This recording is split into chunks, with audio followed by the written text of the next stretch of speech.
네, 대현TV 김대현입니다. 오늘 뉴스브리핑 시작하겠습니다. 대장동 게이트 사건의 핵심 인물로 지목되어 왔던 정영학 회계사라고 있습니다. 자, 그는 천화동인 5호의 소유주입니다. 대장동 개발을 통해서 총 644억 원을 배당받은 자입니다. 자, 미국으로 도피한 남욱 변호사와 함께 이 사업 초기부터 이 사업을 짜왔던 인물입니다. 그가 나중에 문제가 될 것에 대비해서 녹취록을 만들었고 그걸 순순히 검찰에 제출했다고 합니다. 지난 2019년부터 최근까지 19건을 녹취했다는데 그 녹취록 안에는 정계, 법조계에 대한 로비 정황 등이 담겨 있다고 합니다. 자, 일각에서는 천화동인 1호부터 7호까지의 실제 주인이 따로 있는 것 아니냐 하는 얘기도 나옵니다. 자, 그런데 말입니다. 이 정영학이라는 자, 다른 각도에서 보면 참 비겁하기 짝이 없는 인물입니다. 나름 심부름 정도밖에 하지 않았다, 그래서 문제될 게 없다, 이렇게 주변에 말을 했다고 하는데, 심부름 정도 하고 600억이 넘는 돈을 벌어놓고 녹취를 하고 심지어 검찰에 양심선언서까지 제출했다고 하는데, 자, 이런 특별한 행동에는 원인이 있어야 합니다. 자, 그런데 정영학이 녹취록을 자발적으로 검찰에 제출하고 양심선언서까지 낸 배경, 그 원인이 좀처럼 보이질 않습니다. 오히려 그는 이 사업으로 막대한 돈을 벌었습니다. 그런 그가 왜 갑자기 압수수색을 통해서 강제로 이 녹취록을 뺏긴 것도 아니고 자발적으로 검찰에 제출을 했을까요? 의구심이 드는 대목입니다. 녹취록과 양심선언서에 어떤 내용이 담겨 있는지 아직 공개되지 않았습니다만, 정영학이 낸 녹취록에 자신이 피해를 볼 만한 내용이 과연 담겨 있을까요?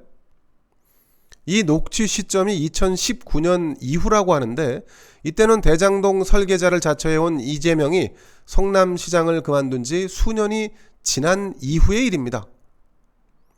자, 그러니까 정영학 회계사가 제출한 녹취록이나 아니면 양심선언서에 이재명이 등장할 가능성이 매우 적다, 희박하다, 아니면 이재명은 아예 존재하지도 않는다, 그러면 이 사건의 방향을 다른 쪽으로 틀려고 하는 그런 시도가 아닐지 하는 의구심이 남습니다.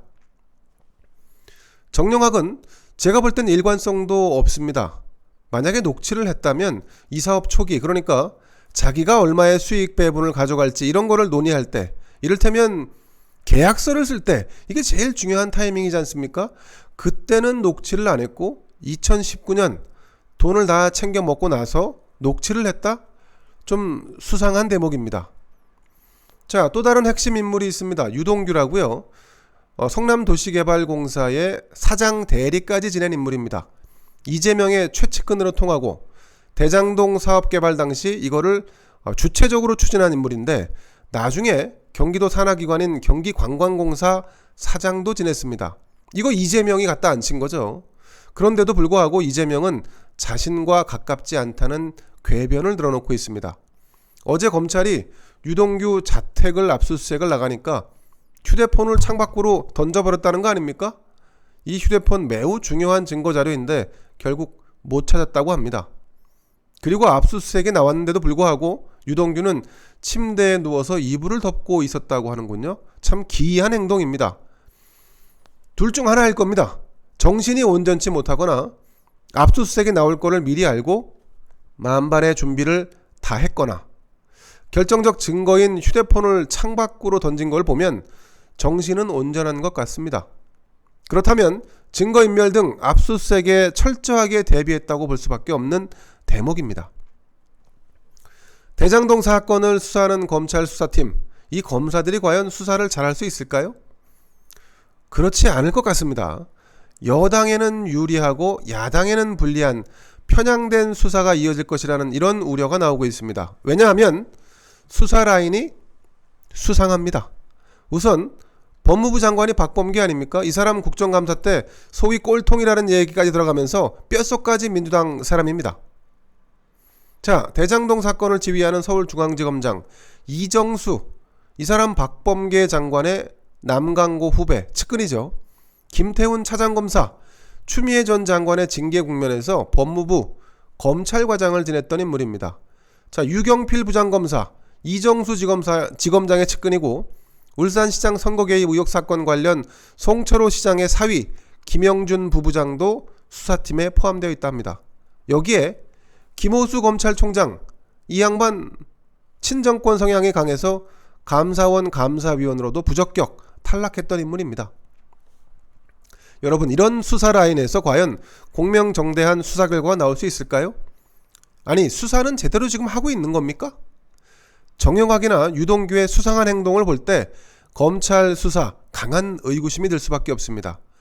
게다가 화천대유 소유주 김만배, 이 사람 검찰, 법원 오래 출입한 기자입니다.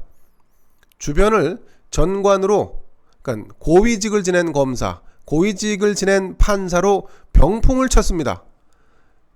그럼에도 불구하고 현직 검사들이 제대로 수사할 거야 라고 하는 믿음을 갖는 게 맞겠습니까? 틀리겠습니까? 권순일 전 대법관, 박영수 전 특검, 김수남 전 검찰총장, 강찬우 전 수원지검장, 이에 더해서 이창재 전 법무부 차관, 김기동 전 검사장, 김만배의 법률 자문 또는 변호를 맡은 인물들입니다. 이 정도면 삼성전자 이재용 부회장보다 더 막강한 법조 방어막을 친 셈입니다. 김만배는 이에 대해서 이렇게 표현합니다. 좋아하는 형님들이었어요. 니들이 무슨 조폭이니? 형님 동생 하면서 공생하는 구조. 조폭과 다른 건 사업 주체가 기자 출신이고, 그리고 이를 방어해주는 사람들이 검사장급 고위 인사 출신이라는 점입니다. 우리 사회의 상층부에서 놀던 사람들이 이 지금 썩어 문드러지고 아주 쾌쾌한 썩은 내가 진동을 하는 대장동 개발 사업에 다 발을 담그고 있었던 셈입니다. 하지만 먹고 사는 생리는 거의 조폭과 다를 게 없어 보입니다.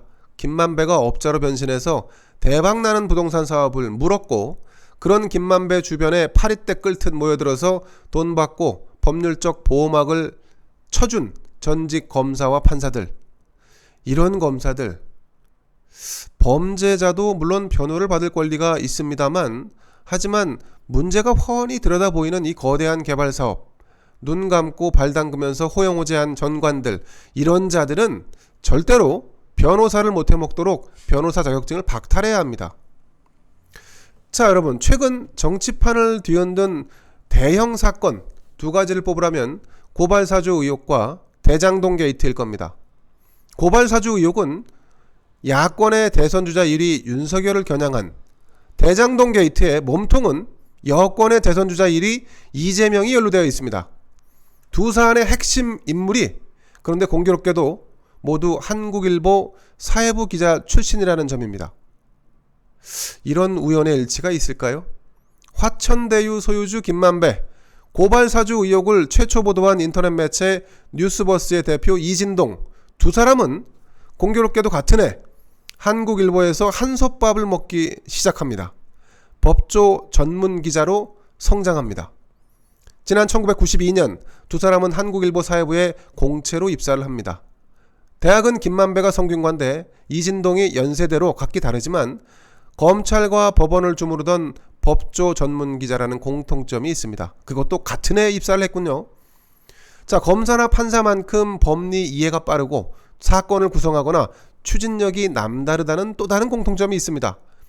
두 사람의 차이점이라면 김만배는 검찰과 법원을 인적 네트워크를 구축해서 자신의 사업을 방어하는 데 활용한 반면에, 이진동은 대선 등 큰 사건에서, 큰 판에서 사건이 될 만한 사안을 처음 보도하고 이를 굴려가는데 법조의 메커니즘을 잘 활용한다는 점입니다. 자, 이진동은 과거 최순실 국정농단 사건이 시작된 단초, 최순실의 의상실 CCTV를 처음 보도했던 인물입니다. 박근혜 대통령의 몰락을 가져온 인물이기도 하지요.